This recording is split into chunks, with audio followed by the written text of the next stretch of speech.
আপনি যদি এমন এক যান খুঁজে থাকেন যা পানি, বরফ, কাদামাটি, পাহাড় বা পাথর সবকিছু অনায়াসে পাড়ি দিতে পারে, তবে আপনাকে জানতেই হবে শার্প এটিভির কথা। এটি এমন এক অলৌকিক যান যা দেখে মনে হবে যেন কোনো ভিডিও গেমের বাহন বাস্তবে এসে গেছে। আজকে ভিডিওতে আমরা দেখব এই রাশিয়ান জিনিয়াস মেশিনের উদ্ভব, কেন এটি মিলিটারি থেকে শুরু করে উদ্ধার অভিযানে ব্যবহৃত হচ্ছে এবং কেন এটি বিশ্বের অন্যতম চমকপ্রদ all terrain vehicle. Sharp ATV প্রথম উদ্ভাবিত হয় ইউক্রেনে, তবে এটি বর্তমানে রাশিয়ার কোম্পানি শার্প দ্বারা তৈরি।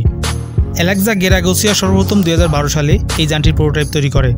এই যানটির তৈরির মূল উদ্দেশ্য ছিল সাইবেরিয়া বা আলাস্কার মতো দুর্গম অঞ্চলে যে কোনো ধরনের কাজে ব্যবহার করা, যার জন্য ওইসব অঞ্চলের প্রতিকূল পরিস্থিতি বিবেচনা করে এই যানটি ডিজাইন করা হয়।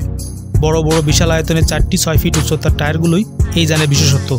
এই টায়ারগুলোকে এমনভাবে গাড়ির সাথে সেট করা হয় যাতে গাড়িটি সব দিক থেকে সমানভাবে ভারসাম্য রক্ষা করতে পারে। টায়ারগুলো নিজেই গ্যাস এবং পানি দিয়ে ইনফ্লেট বা ডিফ্লেট হতে পারে, যা মাটির ধরন অনুযায়ী অ্যাডজাস্ট হয়। এর ফলে বালু, বরফ, পানি এমনকি ভারসাম্য অবস্থা চলতে পারে।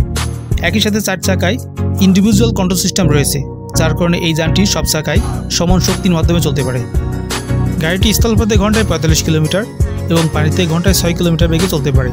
শার্প এটিভিতে ইঞ্জিন হিসেবে কিউবোটা V1505T 4 সিলিন্ডারের একটি পাওয়ার ডিজেল ইঞ্জিন ব্যবহার করা হয়েছে, যা ঘন্টায় 4400 হর্স পাওয়ার শক্তি উৎপাদনে সক্ষম।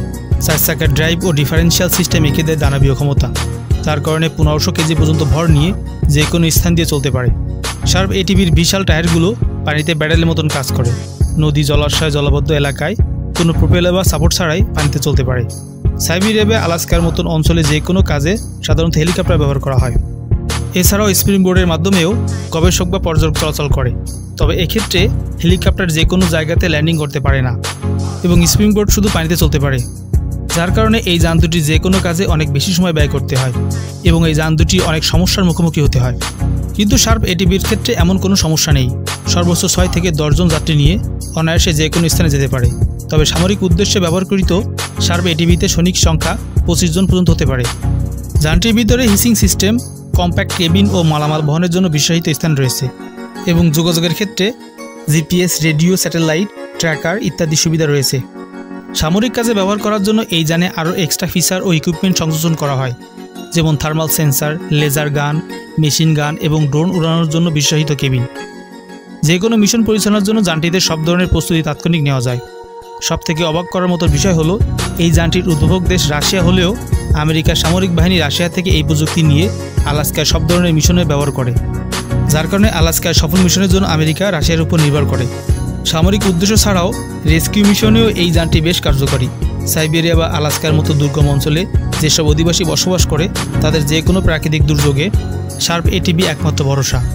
যানটি খুব অল্প জায়গা ব্যবহার করে ঘোরার ক্ষমতা রয়েছে, যার কারণে মিলিটারি অপারেশন, তেল ও গ্যাস কোম্পানির পাইপলাইন পরীক্ষা এবং বন বিভাগ, কৃষি ও পর্বত আরোহণ, এমনকি শখের ট্রাভেলার বা অ্যাডভেঞ্চার প্রেমীরা এটি ব্যবহার করে। আন্তর্জাতিক বাজার এক একটি শার্প এটিভির মূল্য $1,15,000 থেকে $1,20,000। বাংলাদেশে এই যানটি আনতে চাইলে প্রায় 1.5 থেকে 2 কোটি টাকা খরচ হতে পারে শুল্কসহ। তবে এর ক্ষমতা দেখে অনেকেই বলবে এটা টাকা দিয়ে কিনে আনা স্বর্গ। বাংলাদেশের পার্বত্য চট্টগ্রামে এই যানটি খুবই কার্যকরী সামরিক এবং বেসামরিক ক্ষেত্রে। শার্প এটিভি নিঃসন্দেহে বিশ্বের অন্যতম চমকপ্রদ ও সক্ষম অল টেরেইন ভেহিকেল। এটি যে কোনো চ্যালেঞ্জের জন্য প্রস্তুত একটি যুদ্ধযান। যদি আপনি একজন অ্যাডভেঞ্চার প্রেমী হন কিংবা মিলিটারি প্রযুক্তিকে ভালোবেসে থাকেন, তাহলে শার্প এটিভির দিকে একবার তাকিয়ে না থাকা কঠিন।